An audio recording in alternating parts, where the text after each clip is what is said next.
Hey there everybody, it's Ryan Misley coming back with a brand new video of how to play Magic the Gathering. Bit of a weird start, I am sorry for that, I'm in a good mood. Before I start, pardon if you can hear the kettle in the background, I'm making myself a cup of tea, and you might hear me be sipping because I need something to water my throat, whatever you call it, moist my throat.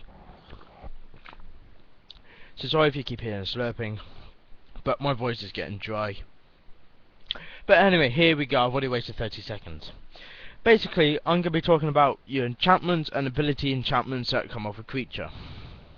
So, first we have enchantment, aura curses, instant sorcery, enchantment, and enchantment auras. I'll say it again.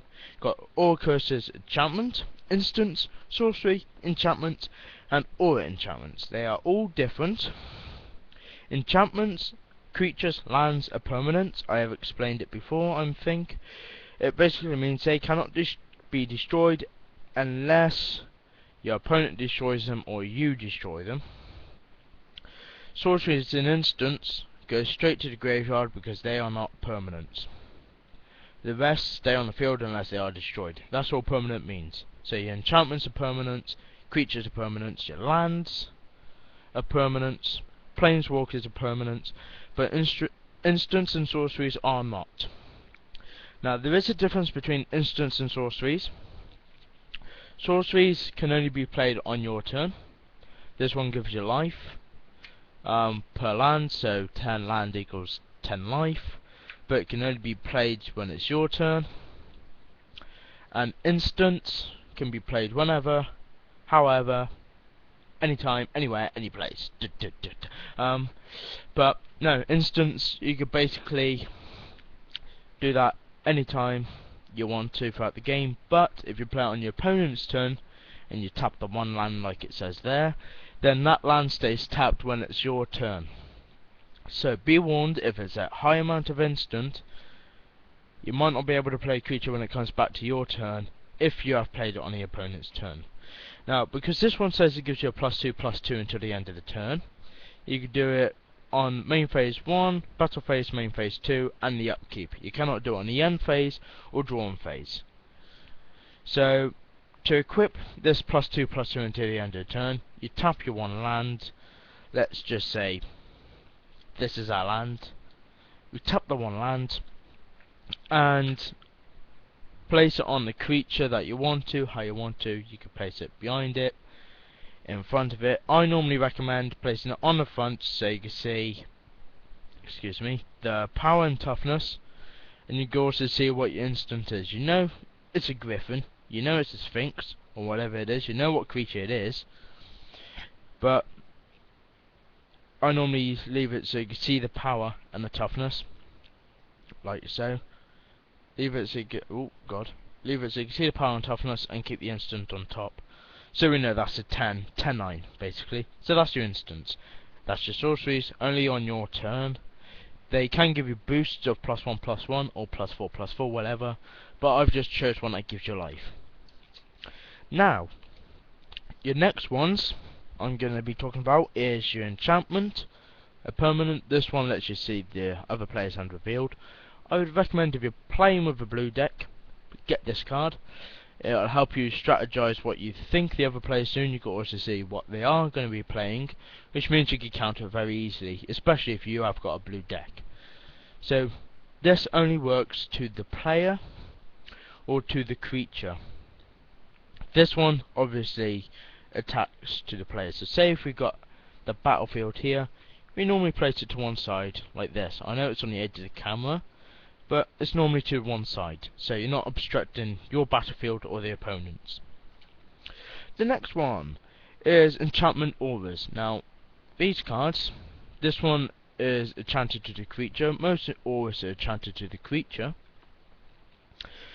and they can only be enchanted to a creature. This one doesn't allow the creature to untap during the untap step, so it stays tapped, becomes useless until you destroy it or the opponent destroys it.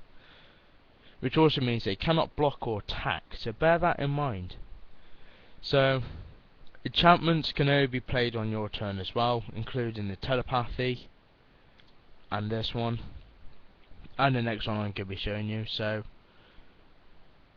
you say that's your opponent, they've attacked, you tap the land on your turn. That will not be allowed to untap until they have destroy enchantment. It would be stupid if you did it on your own card, so bear in mind, use these ones that say untap creature for the opponent. Now, Curse of the Bloody Tome is an enchantment or a curse. If you don't like words like bloody, I do apologise, but that is what is on the card. This basically means that the other player on their upkeep, which is after the draw phase, have to discard 2 cards from his or her library into his or her graveyard. So, say I've played this on this person that has this deck here. I'm going to turn it upside down. We play this, keep it out of the way of the battlefield, of course. They draw their card, and then they put 2 to the graveyard. You grab the graveyard anywhere around your library. Doesn't matter, it's normally at the top, so the opponent can use it as well if, let's say, they have a card that says take out your opponent's library. They normally have it for that. But, obviously, cards like this, the curse ones, always play on your opponent. Play it on yourself and you're daft. Unless you have one that says, if you damage yourself 1 life, gain 2. I think there's a card that says that. Or if the curse says you draw 2 cards per upkeep. So you draw 3 cards, pretty much, per turn. Which is a bad thing, because you have to discard cards after you have 7 in your hand. Apart from when you draw 8. If you draw 8, you look at your hand, and if you're left with 8 at your end turn, you have to discard a card. But that's how enchantments work. That's all the enchantments. Now, you can excuse me, I'm having a drink. That's better. Now, we come to the creatures enchantments. Other enchantments do have mana cost, by the way. Like Miracle means that you have to pay less for an enchantment if you draw that turn. Like, I could be drawing this Miracle, instead of me paying 7 I pay 1. That type of thing.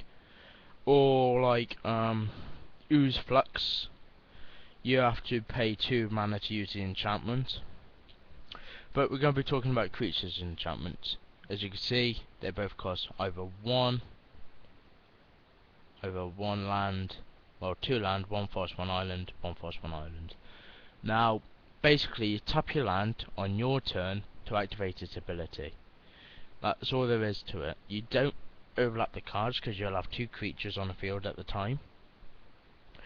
But like the Guildmage first one, if we've just played this onto the battlefield, it gets a +1/+1, and the second one is remove a +1/+1 and draw a card. So you can do the bottom one, it would just be a 7/6, or if you want to pay 4, you can keep it in 87 and just draw a card and keep that the same as it is. That's all there is to it, to enchantments, sorceries, and instants. Remember to play your instants if it helps you when your opponent's attacking, if it gives you the boost. Or to negate the spell of an instant. If they're going to play, I don't know, let's say Rebuke where they get +7/+7. We'll play as to counter it, an instant. So keep it in mind, it'll come to your advantage when you're attacking, or when you're trying to survive the attacks that they're giving. Always play untap ones if you're playing with blues. Always. It annoys the other person a heck of a lot, and it's fun to watch. But try and keep their monsters tapped if you're playing with the blues. I probably will talk about either artifacts, planeswalkers, or I don't know what else. I know I shouldn't be ending the video like that, but I'll probably be talking about artifacts. Well, I could talk about now. Basically colourless. Some of them have abilities, some of them have powers. You know, you equip them. It has an equip cost, and you obviously have to pay this stuff at the top. So that costs 4. Say if it had equip of 2, you pay 6 to play and equip. So that is the basic of magic. Basically all in your hands now. The next video I will probably do a planeswalker, and what I would advise you to do as well is make a deck of what you seem comfortable with. I know I haven't mentioned about it yet, but buy a core set if you need to. They cost 20-30 quid, get about 200 cards, or buy yourself an intro deck. This one's blue and green, it's the one I currently play with. I have made some modifications with other booster packs. These come with a booster pack and 41 cards. Booster packs are normally £3, they come with 15 cards. These come with 15 cards of a booster pack plus the 41 you get. So in total you get 55 cards.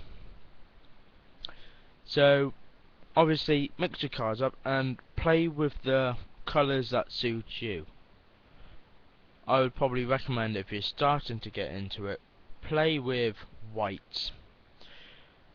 If you play with whites you get your life back, which is explained in one of the videos. Helps you keep a stable battlefield with the right draws. Everything needs a right draw.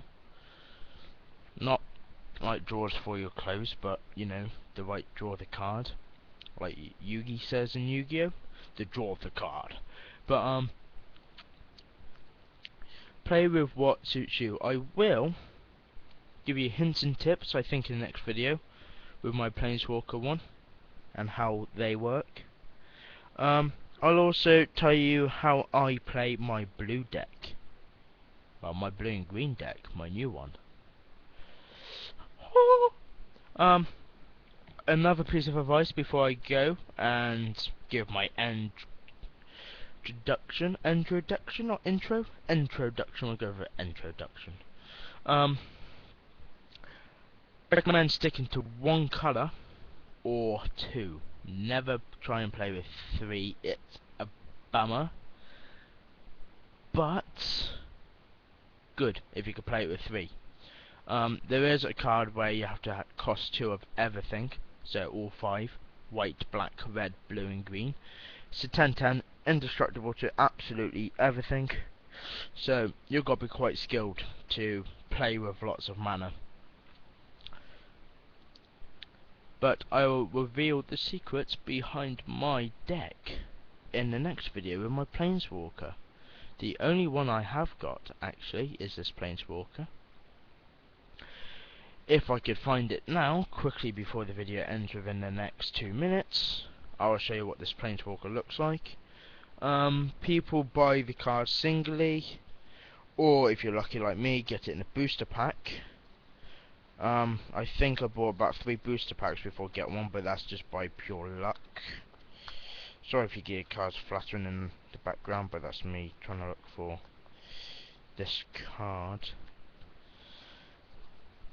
So always play with 1 or 2 colours unless you're skilled to play with 3. That is my Planeswalker there. So yeah, give you hints and tips about playing with 2, and give you the secret about how I win my games with my deck. It's in the next video, as I've said about 3-4 times. Now, the next video we're going to be doing is explaining Planeswalker. Now, my one's called Vraska the Unseen. That's basically what this Planeswalker looks like. Mythic rare right there. It's red. Planeswalker Unseen, and you see it has all these different things here which I'll explain. It does cost 5. Most Planewalkers cost around 5. So keep in tune to